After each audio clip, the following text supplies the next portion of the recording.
So getting back into our coverage over Spawn for Spawn Sundays, we do pick back up with Sam and Twitch once again. Now remember, this was a spin-off series from the original Spawn book to follow our two heroes as they had rejoined the NYPD and begun the process of trying to solve different kind of weird cases around New York.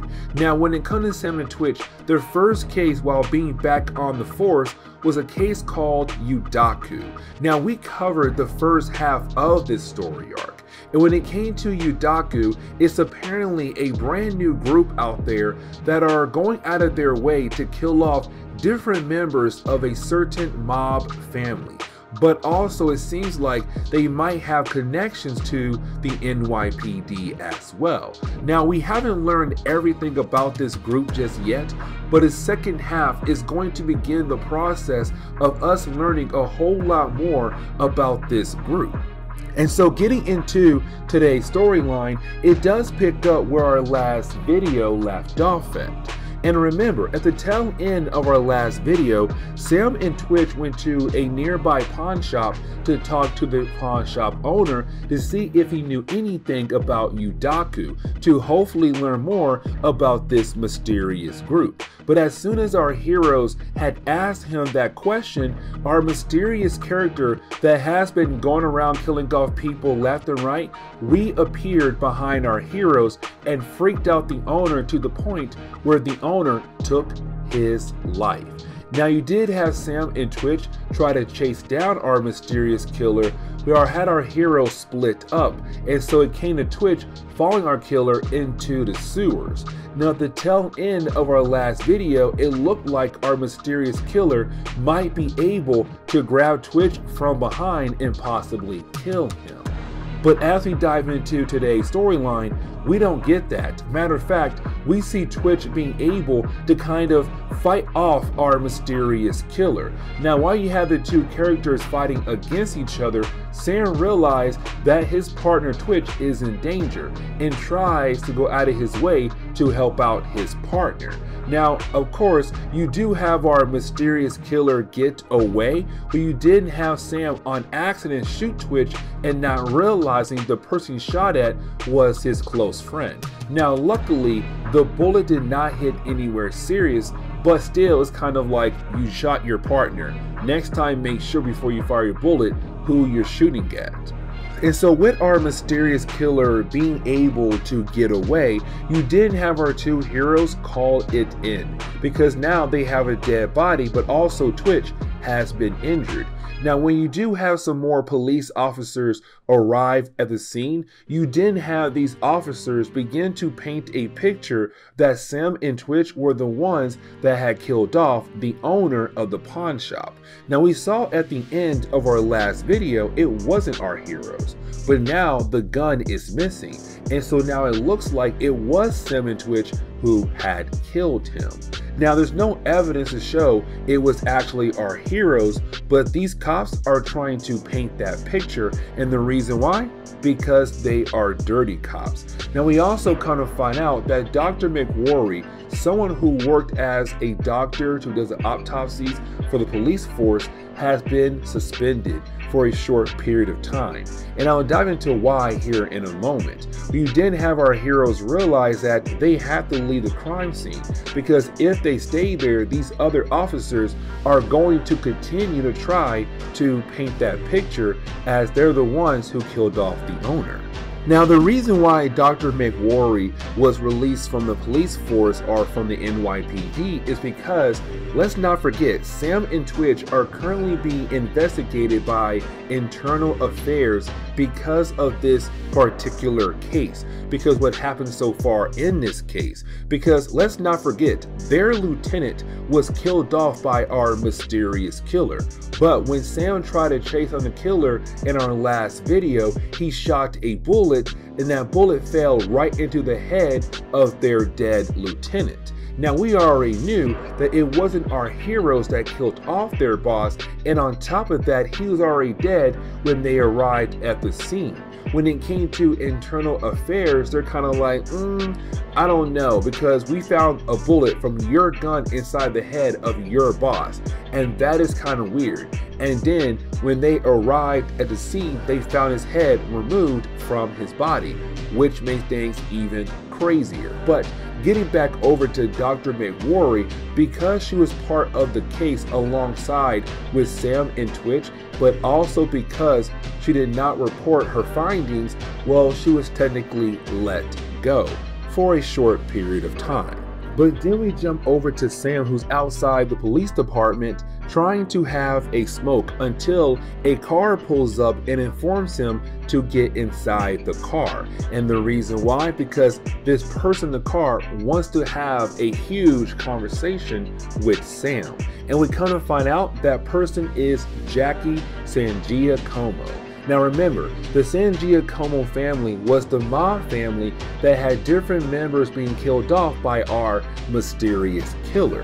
And so when it comes to Jackie, he is the son of the father of the family. And so when it comes to Jackie, he came to Sam to say, listen, I have no idea who is this Udaku group and why are they coming after my family, but they have killed off a huge chunk of my family, including my father. Now the last part is very huge because his father was in charge of the entire mob family. If word gets out that his father is no longer around, the other mob families will begin the process of trying to take over different areas that used to belong to the Sangiacomo, but to also kill off the last few members of the family. And so when it comes to Jackie, he's trying his best to make sure that word does not get out to the public about his father's death. But he does inform Sam, hey man, listen, I know someone behind the scenes who are trying to pull your strings. In this folder right here, everything will make sense to you on what is happening inside your police department. And so you then have Sam pick up Twitch and they head over to the office of Barbara Rodriguez. Now remember, Barbara was the person who came from internal affairs and begun the process of investigating Sam and Twitch by saying they could possibly be dirty cops. But you have Sam kind of find out that she is not really a cop. Matter of fact, she's working with the feds. And the reason why she is here is because she knew that Sam and Twitch had information that she needed to figure out who in the world is Udaku, but also Sam and Twitch need information from her as well. And so now the idea of now everyone knowing that internal affairs was not involved and they're not being investigated, you have Sam and Twitch tell Barbara, you need to give Dr. McWorry her job back, but to also let us work this case on our own without you looking over our shoulders. We are good cops, not bad cops. And yes, we know that we had information you needed that could possibly help you to figure out who is Udaku, but the thing is, we still have not gathered enough information for a solid lead. So give us time, back off, and give us our team back so that we are able to handle this case. And so as we dive into the next chapter, we do pick up with Sam now living in a motel. And the reason why, because until they are able to solve this Udaku case, he's trying to hide out somewhere. They have no idea where he is at. But he's then confronted by the wife of Affleck. Now remember, Affleck was a police officer who worked alongside with Sam and Twitch. It was Affleck who's able to give Sam and Twitch the idea about who is going around killing off every single member of the Sangiacomo family, our mysterious group, Udaku. But right after he kind of gave Sam that information, well, he was killed off by our mysterious killer. Now, after he had died, Sam went out of his way to check out on the wife of Affleck to make sure that she was okay after losing her husband, but to also see if she knew anything about Udaku. Well, in our last video, she told Sam she had no idea at all. But here she is now coming to his motel and saying that was not actually true, that she does know a tad bit about them, and matter of fact, her husband was working very hard to collect enough evidence to prove that he was an innocent man. And so she hands Sam a key saying, take this key over to this lockbox and you'll find all the information you need to understand who in the world is Udaku. Now, the next section I do want to talk about will be Twitch really getting a visit from Dr. McCory. Now, the reason why is because when it comes to Twitch, around this time, he was no longer with his wife. They weren't divorced, just separated. She's living in a house that he still pays for, it seems like, with their kids, but he's not allowed home unless he can show that one, he is stable again financially and mentally. And so he kind of been living in a motel for the time being.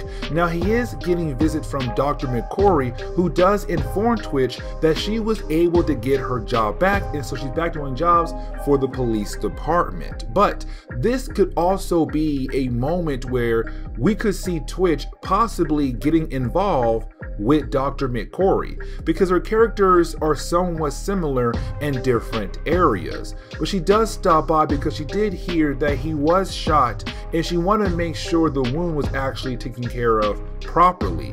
And once she does that, you can kind of see some sparks flying between the two characters. But then you have Sam stop by, also wondering what in the world is going on, but then tells Twitch they gotta go because he got a tip.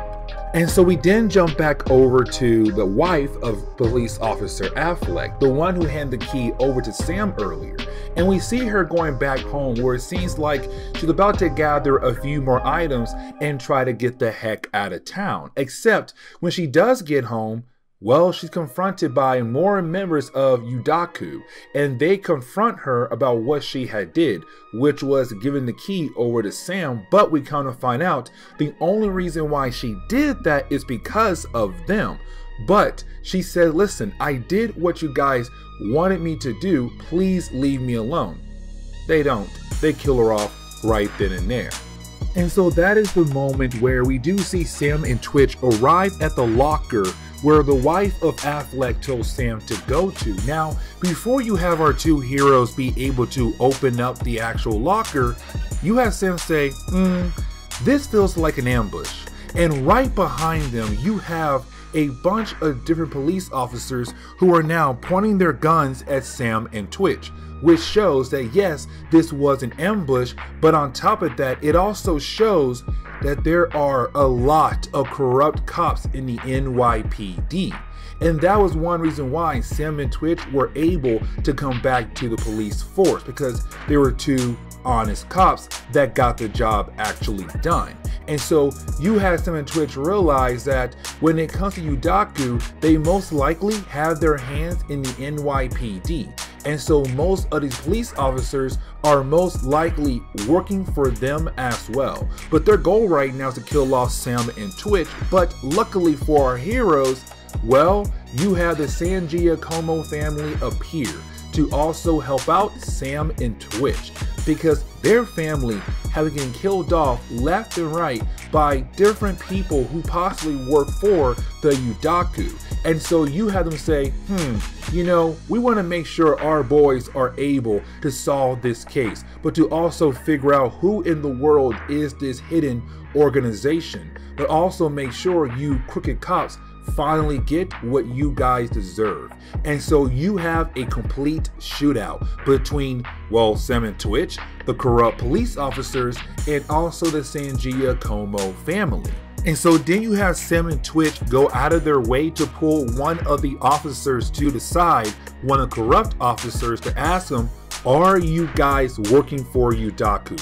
Are you part of this hidden organization? What do you know about them? Except when it comes to the officer, he does not say much to Sam nor Twitch. Instead, the only thing he says is Udaku, which tells us that yes, he does work for them, and most likely the other corrupted cops as well. But to close on the second chapter of this video, we jump back over to Dr. McCory. And when it comes to Dr. McCory, she sits down and looks over all the different body parts, the different victims, and try to figure out what in the world is currently going on with this case. And after a couple more minutes, she tells us that she finally figured it out. And so then we jump into the third chapter, but when we do, we really dive into a random flashback. Now, the flashback is trying to establish that when it comes to Sam, he was always a very courageous person, always going out of his way to help out people who were in need. So, for example, in his flashback, you have a young girl who's being bullied by a bunch of young teenagers, and you have Sam step in to help protect her, to fight against the bullies, which he does beat them down very easily. But again, it established who Sam always was since this flashback to the present day. But getting back over to the present day with the, shootout happening, we do pick up with Sam and Twitch trying to gather more information from the cop that's crooked to hopefully learn more about Udaku. But before he's able to explain anything, you then have the Sanjia Como family come out of nowhere and say, no, he's not going with you.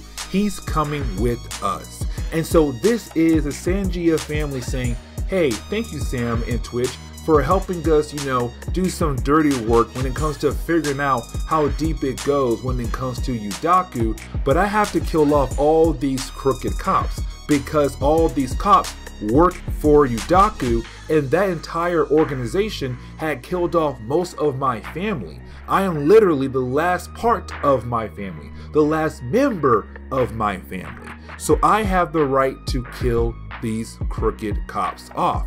Now, Sam and Twitch, they really can't do anything about that because it's just them two against about 10 or 15 men with a bunch of guns. And so they have no choice but to let the Sanjia Como family go ahead and take the crooked cops with them and try to figure out what could be their next move. Except right after you have the Sanjia Como family take the crooked cops who did survive the shootout, they all get inside a limo, and that limo gets blown up. Because out of nowhere, you do have our mysterious character appear again. And when he does appear, he is able to blow up the car. Now, there is something I kind of been forgetting to mention when it comes to our mysterious character. There's been more than one of them. But on top of that, they all have different kinds of powers. But either way, it seems like this mysterious character in the trench coat has the ability to blow up things with their feet? Who knows? But Sam and Twitch realize that, okay, that was the last member of the mob family that's now officially dead. But on top of that, all the crooked cops are also dead as well. We have no way to figure out who in the world is Udaku, except when they go back inside the train station, they kind of find out one of the cops they had assumed to be dead was actually not dead. And they're kind of like, okay, hey, we need to get him some medical help now to finally learn who in the world is Udaku. And so then we jump over to the hospital. Now, when we do, this is where we learn almost everything about Udaku, where we kind of find out that this was an organization that originally came from South Africa. A bunch of crime lords who had came together to build up this organization. But here's the catch though, guys. They have been running South Africa for at least 500 years. And that's pretty huge. Now, here's the thing. They're trying to expand into other areas around the world, including New York. But when they came over to New York, they kind of realized something. That how crime works in this city is not how it used to be. And what they meant by that, when it came to the old days, the old days where mobs used to rule the city, they had cops in their pockets. the cops would do almost anything to help out the different mob families in the cities. But now you have mobsters killing off other mobsters because they're screwing each other over to make an income, or just to, screw each other over for no good reason. You have cops no longer being loyal to the mob families that have been giving them money to help them stay afloat with their bills. It's all disorganized when it comes to New York crime. And so you have the Udaku family saying, we gotta fix that first. We gotta bring back organized crime. Everything has to be reshuffled, fixed up to the point how it used to be back in the old days. But then here comes the big question. What about the 4 men in the trench coats? What are they? Because do they have magical powers? Or are they something completely different? And that is when you have Dr. McCory walk in. Now, when she does, she tells our heroes that she had learned what are those 4 men or 4 people in trench coats. They are biological weapons. They were created in their own kinds of ways to be useful when it comes to the organization of Udaku, to take out different hits on people who could possibly affect their organization. Now, while you have everyone, Sam, Twitch, Dr. McWorry, also Barbara, and other people in that room begin to put all the pieces together, well, the entire power to the hospital goes off, just like that, to tell us that Udaku is there to make sure that none of this gets out. They are about to kill off everyone in that room to make sure nothing gets out. And so then we dive into the final chapter. Now, getting into the final chapter, you have our heroes wondering, what the heck should they do here? Because now, if the building is surrounded by different members of Udaku, can they possibly survive? You're also talking about the idea of different kinds of people technically being biological weapons, but you do have Sam and Twitch go out of their way to look around the actual hospital. Now, while walking around, they realize that most of the staff had disappeared. Well, most of them, because they do find a dead body. Now, this dead body does look like somebody who was a patient at the hospital, but still, everyone else is gone. So possibly everyone else left as soon as they found the dead body. And so you have Sam and Twitch turn around and realize that they are now surrounded by, well, different members of the Udaku group. Matter of fact, they're biological weapons.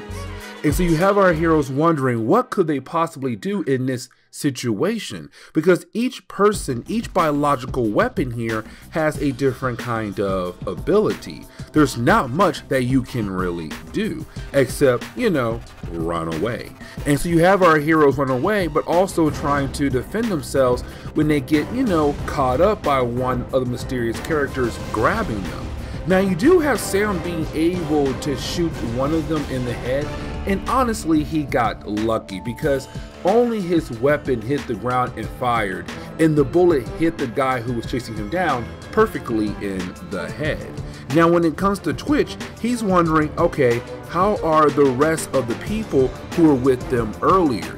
Barbara, McCory, and also fellow officers who were in that room as well before Sam and Twitch began to walk around the hospital. And so when you have Twitch get back to the room, well, he sees that everybody is dead. I mean everybody. Barbara, her entire team, and matter of fact, the guy, the officer who was telling all the information earlier is also dead. It's a bloody mess.